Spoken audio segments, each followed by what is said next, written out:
La prière ne change pas ta vie. La prière ne change pas ce que tu fais. La prière influence ce que tu fais. Beaucoup de personnes, que ce soit pasteur, prophète, vous enseignent un enseignement erroné. Prie, tu vas devenir riche. Prie, tu vas devenir prospère. Prie. Mais la prière n'influence pas. La prière ne va pas te donner l'argent. Mesdames et messieurs, bienvenue dans votre émission Entre nous. Ici, nous disons la vérité aux faux pasteurs, mais nous encourageons les vrais pasteurs. Et aujourd'hui, nous allons écouter les bons messages des vrais pasteurs. Pour commencer, je vous dis générique. Ils sont les méchants dans ce domaine. Pingouin pasteur, pingouin pasteur, pingouin pasteur. Il a nos mamans. Bonjour.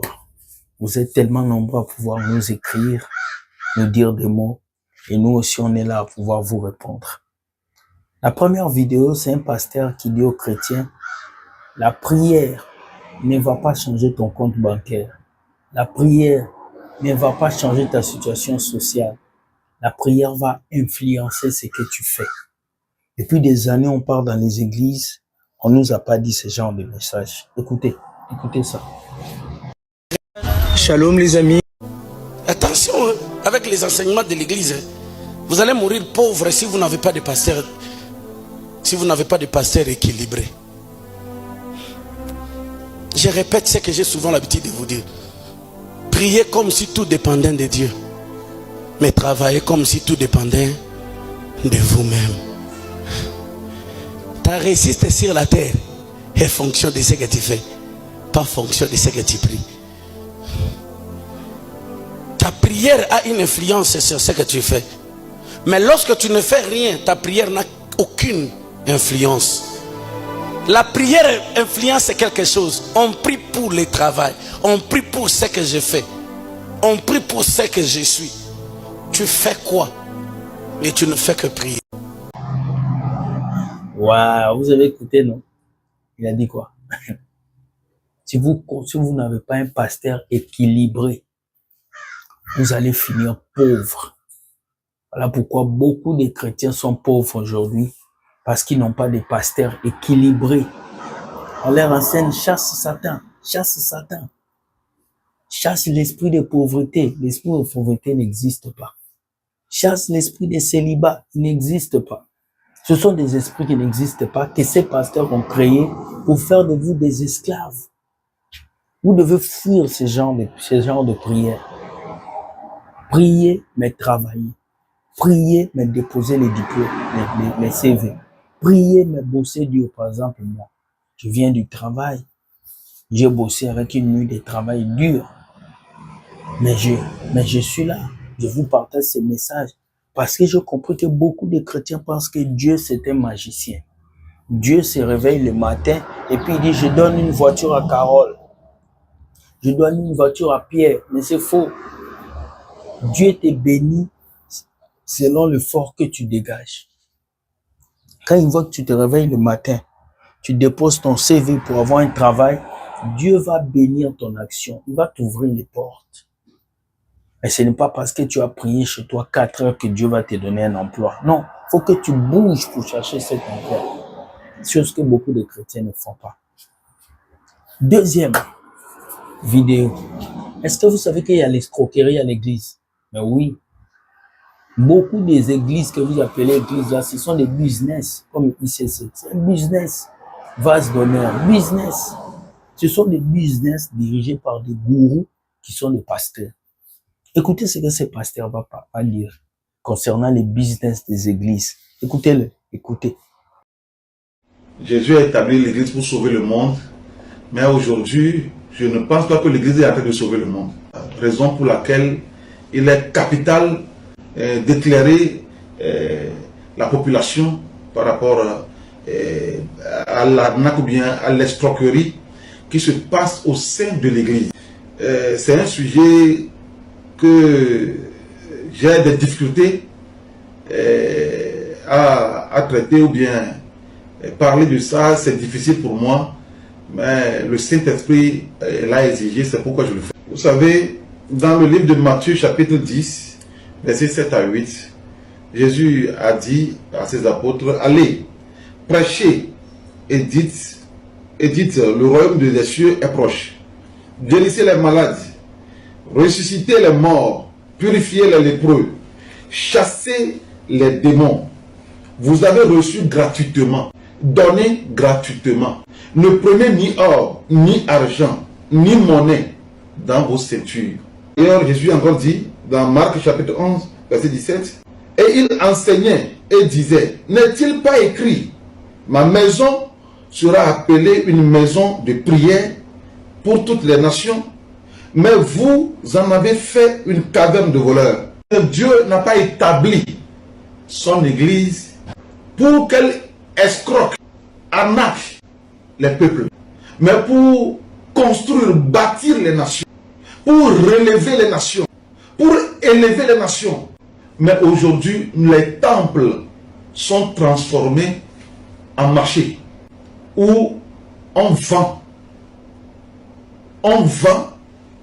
de l'eau, on vend des bouteilles comme ça de l'eau à 10 000, à 20 000, on vend de l'huile, on vend des pommades, on vend du savon à 40 000, à 50 000, au Togo, je parle du Togo, à 50 000 aux pauvres Togolais, à ce pauvre peuple togolais qui se cherche. Souvent, on a mis dans la tête des gens que si tu as tel problème, c'est à cause des esprits, tu as tel problème, c'est à cause des esprits. Donc, ceux qui ont habilité à chasser les démons ou bien à anéantir les esprits, ce sont les pasteurs, les hommes de Dieu, les imams, etc. Donc, les gens se dirigent vers eux. Et c'est devenu pour eux un moyen de s'enrichir, de voler. Jésus dit ici, allez, le don que nous avons reçu, on l'a reçu gratuitement. Donnez aussi gratuitement. Ne demandez ni or ni argent. Mais aujourd'hui, à Lomé ici, allez voir un pasteur pour l'audience, tu payes 10 000, 20 000, 50 000 pour voir un pasteur à Lomé. Même dans l'administration, pour voir un ministre, on ne paye pas. Même dans l'administration togolaise là, pour voir un ministre là, on ne paye pas. Mais pour aller voir un pasteur au Togo ici, à Lomé ici, 10 000, 20 000, 50 000 francs avant de voir le pasteur. Maintenant, avant de commencer le travail spirituel avec toi, avant de prier avec toi, tu déposes 300 000, tu déposes 200 000, tu déposes 1 million. Mais avant d'aller chez toi à la maison, on te demande de déposer 1 million avant d'aller chez toi à la maison. Pour prier avec toi à la maison. Mais la Bible dit, nous avons reçu gratuitement. Nous devons donner aussi gratuitement. La prière, c'est Dieu qui exauce la prière. Ce n'est pas le pasteur qui exauce la prière. Le pasteur prie, c'est Dieu qui bénit la prière. Jésus l'avait déjà dit, ce sont des serviteurs du ventre. Ils vont vous mentir, Jésus, Satan, démon, pendant que vous combattez Satan et ils prennent votre argent, ils prennent tout, ils construisent des maisons, ils se remarient, ils ont de nouvelles vies. Pendant que vous êtes là à clamer, à chercher la foi, qu'est-ce que les missionnaires ont fait quand ils sont arrivés en Afrique? Ils ont dit aux chrétiens, priez, priez les yeux fermés. Pendant que les chrétiens ont commencé à prier, pendant que nos ancêtres ont commencé à prier, ils ont commencé à voler nos richesses. Ils ont tout volé.